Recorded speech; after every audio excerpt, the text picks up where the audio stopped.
This job, you meet some wonderful people along the way. There's no two ways about it. And I wanted to introduce you to this man. Known him many years. Now, he's what they call in the business a plugger, a record plugger, you know. He's the man that goes to radio stations, television stations, and tries to get that record on that station so that you might go out and buy it. That's what happened in the old days, you know what I mean?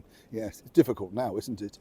Now, I met this man many years ago when I was working in the record industry myself as a backing vocalist for many pop stars and, of course, as a, shall we say, marketing executive. I was the man that came up with the stories, the ideas, the plots, of course, that made you want to go out and buy that record, set up the interviews with all the big pop stars of the day, and that's how we met each other. Normally at Radio 1, Capital Radio in the very heart of London, both selling our wares. Now, he had a better job because he had, shall we say, more established artists, you see. I was working with brand new artists and he never really wanted to, you know, promote those. You had to come up with a plot, you know.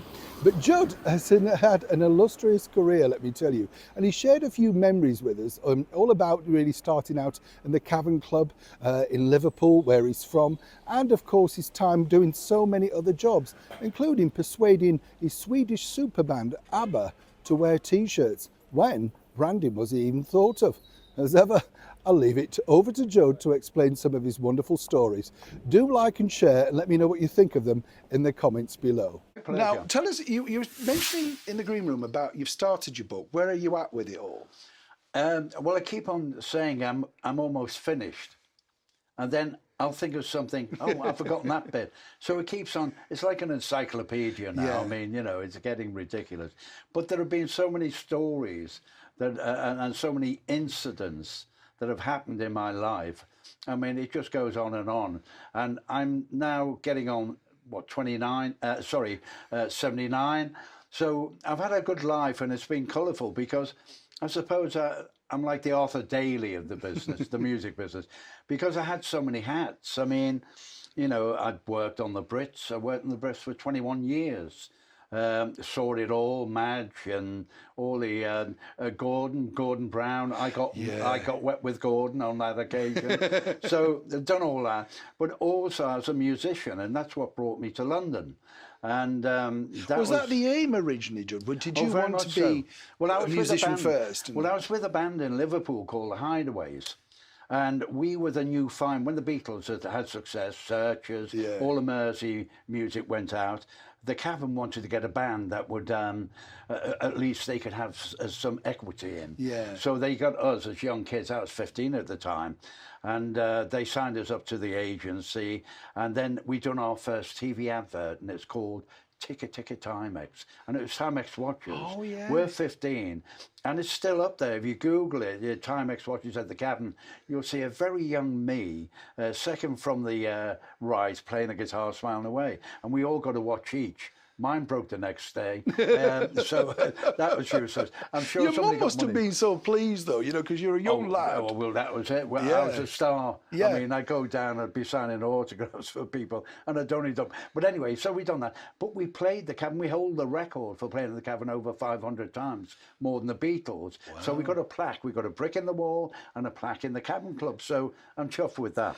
And when you did it, so you just mentioned that, but when you were first in the Cavern, because, you know, for younger people, it's hard to imagine just how pivotal that place is. I mean, you know, that they're really the sort of thing of music that everybody wanted to go to. Yeah. Were you aware of it even at 15, or did you think, oh, I'm just going to be the next Ringo or John or whatever, you know what I mean? Well, no, you get that bug, it's showbiz. Once you're on a stage, you know, it's like you being presenter or whatever, there's like a little adrenaline rush that happens. And you're like a peacock and you want to give your best. And for me, getting on that stage at the Cavern, because the Beatles have played there, all these iconic stars have played there, and now I'm on there with girls looking at us, waving away, and I was saying, I like this. And I played just a harmonica, which is, you know, stick it in the pocket, great. I didn't have a drum kit to worry about, so I got away with murder. Big bass or anything, But we had a great time then, and I played with some amazing musicians. Stevie Wonder. I'm in the dressing room with Stevie at the age of 15. Wow. So and he wouldn't be that much older, Little Stevie. There were so many Muddy Waters. I'm talking to Solomon Burke. You name it. Rolling Stones.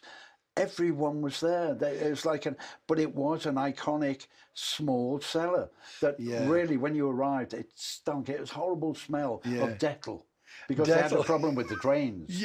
So you had this, and then the sweat, when you were playing away, the sweat would be rolling off. So it wasn't very glamorous in that respect. But in those days, no alcohol, so you get a bowl of soup, hot dog, coffee, Coke, that was your lot. But it was the buzz of the entertainment, and the girls used to hang outside. Each one would have their own favourite artist. So it's fantastic. And that's what started, that's where the bug came from.